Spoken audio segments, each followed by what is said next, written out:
All right, we're sitting here with Trey Cinco talking about the new album that's about to drop tonight.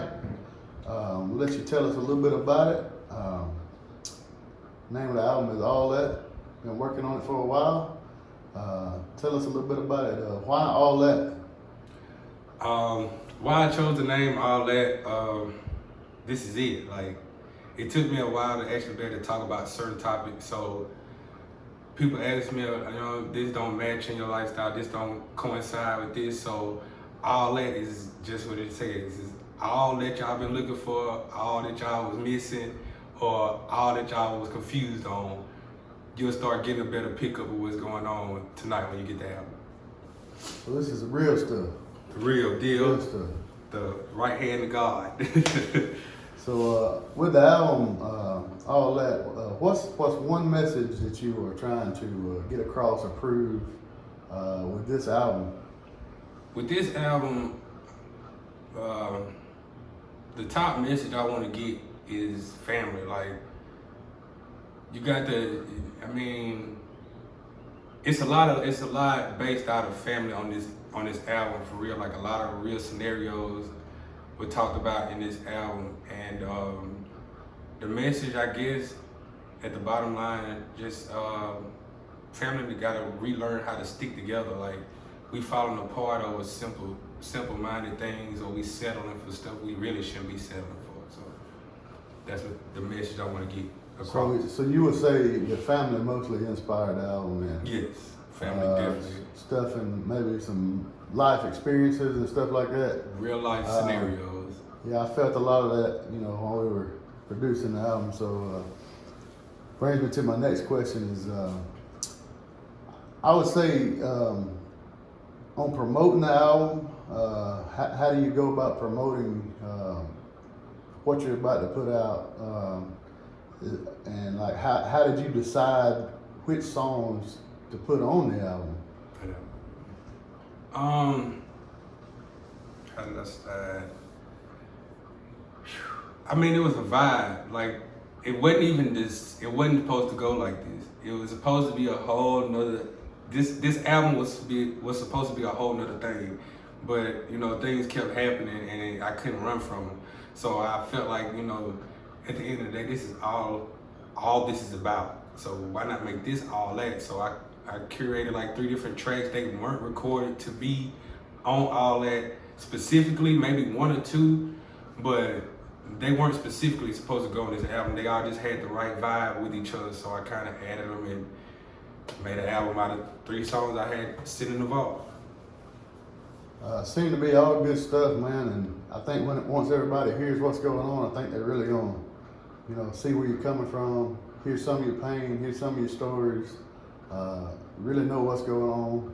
The real Trey Cinco. Yeah. Another question is, if you had one song off of the album that you would do a performance,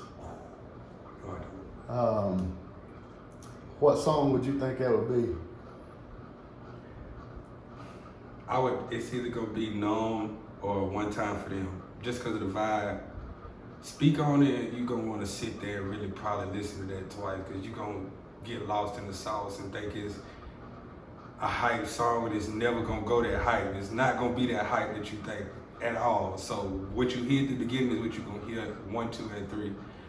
So I would probably say, I like Turn One Time for Them, because you're supposed to be turned anyway, but it's supposed to be for like your lost ones, you know what I'm saying? How people get into a realm of grieving so hard, just, celebrate their life gone, or, however it's supposed to be correctly put. But Turn One Time for Them would probably be the one I would do a performance to.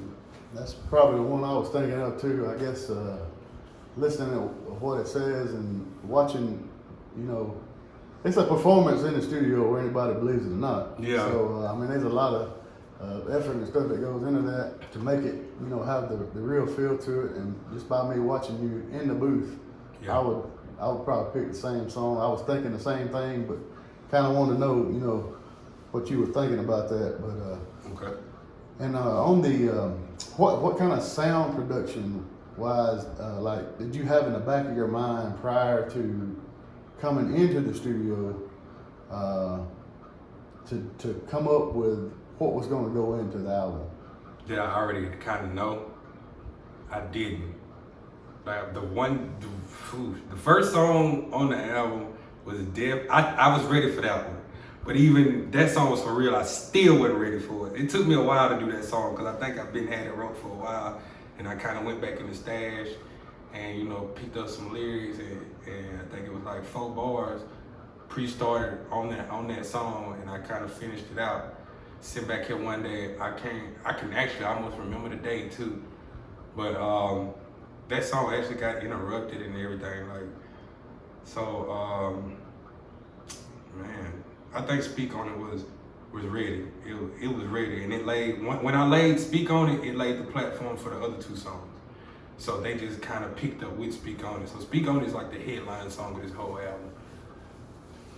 So on the overall album, are you pleased with the outcome and how everything went and just the overall album itself? If you know me, I don't hold music long. For me to hold this one a month, this was serious. I had to make sure y'all was in tune for this one, because this ain't gonna be just a regular fly drop on SoundCloud or YouTube. Like, this is gonna be that one. It's gonna change up, you know, my path a little bit. I probably can go take some new routes now after this album drop. And two, with all the stuff that's been going on lately, it's made things tough too. We have a lot less time to be in the studio, Yeah. so we got to be on our game once we get in, because we got to get in and get out. But we have worked on this one for a little while. We started it a little bit before all the stuff started happening. Yeah, it was totally not trying good. to decide, you know, what we were going to do and what we were going to put on the album, how many we were going to put on the album, things like that. So with that being said, if you can tell us, you know, a little bit about like your favorite stuff on there, maybe some lyrical highlights, and maybe why that would be, you know, your favorite. Okay, I can put this into 3. I'm gonna put this into 3 then, since it's 3 songs. I'm gonna say the most hurtful line, the one that kind of hit me, was Speak On It, right at the top of the hook, where I say I called my pops about some shit because it was still hurting. Like, you'll hear it. I forgot the lyrics already because it was, but that first line on the hook on Speak On It was like the most hurtful line to say, because it was the most truest one. And I think I had just done that like a week before when I wrote it.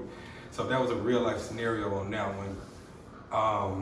Numb, I'm gonna give you the most wild lyric in that one. Numb, the most wild lyric is when I said my mom didn't show up for my wedding day. It threw everybody off. Everybody asked me a million times, was that true? I was like, yes, it's very true.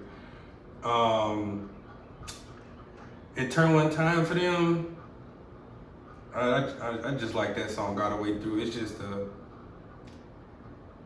I really just re-spoke out to all my deceased family members. So, you know, I didn't get to say, you know, give them their flowers as much as I should have when they was here. So that was kind of my way on that one. It kind of just, I don't want to tell you no lyrics, because on that one it's just names and kind of scenarios with the name and explaining why they were even a part of that album. So another question for you. This, I got a few left here, but if not music, then who would Trey Cinco be without the music? I probably would still be some asshole lieutenant for the Navy or something still. I probably would have just stuck that 30-year route out and retired out. So I'd probably definitely be some naval guy, big as hell. So I know, you know, you get a lot of support, you know, from your family, because I watch it. And is it hard balancing the family life and the music? I know it's tough, you know, I've been through it as well, but yeah. Is it tough for you to balance that and keep it an even balance to where it doesn't cause problems, you know, in either direction, and make sure you're still on your top of your game and make sure everything's taken care of, you know, at home? It's tough.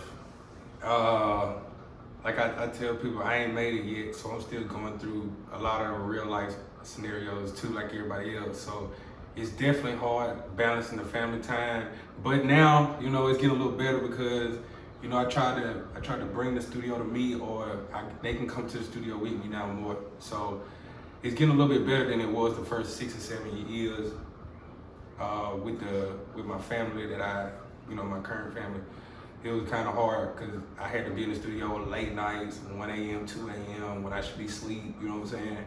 So a lot of people ain't used to that when they first get into a relationship with a person of this caliber. So sometimes 4 o'clock in the morning. Sometimes we might just pick up breakfast at Hardee's at 9 when it over, you know what I'm saying? So it can go there, and it's hard. You have to be gone. Like, a lot of the songs we listen to ain't kept. Like Drake say, we gone all the time, even the important ones. You be gone on important days, you might have to miss that, but you know your family depending on you to make that happen for later date things.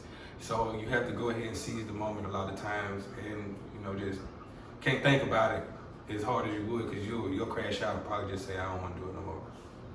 So it's pretty tough to balance family and the music a little bit.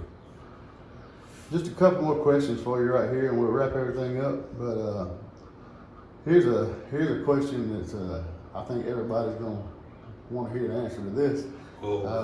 If there was something you could change in the music industry, what do you think that would be? And I know there's probably a lot of things, but yeah, I'm trying to think. If it was the main thing that you think that you would change, if you could change something in the music industry.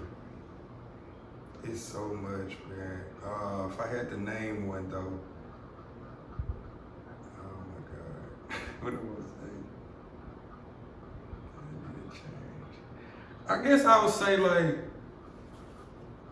it may not be right on the topic, but I'm gonna say what needs to change is we should stop getting so big, you know, and forget what's going on, like in the lower life. You know what I'm saying? You was there once before, so you can't really just like. I understand how that go, but that's gonna be a tough battle for me crossing over into like the serious side of the music, because I know so many people with talents, but you really can't bring them all, and you can't really tell them straight up to the face like, I can't take you.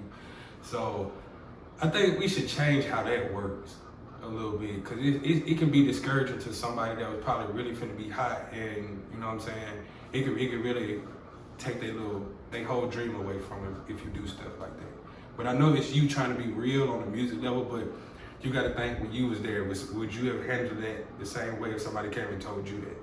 So I would change how the crossover goes in the music. So you're saying once they make it so far, they need to remember where they came from. Pay homage. And see that there is talent still coming up. Yes. And kind of respect that as well, because at one time, you was there. They was in the same spot. Yeah. So I get that. I see that all the time. One question here I got for you is, what's the best advice that you feel like you have ever received?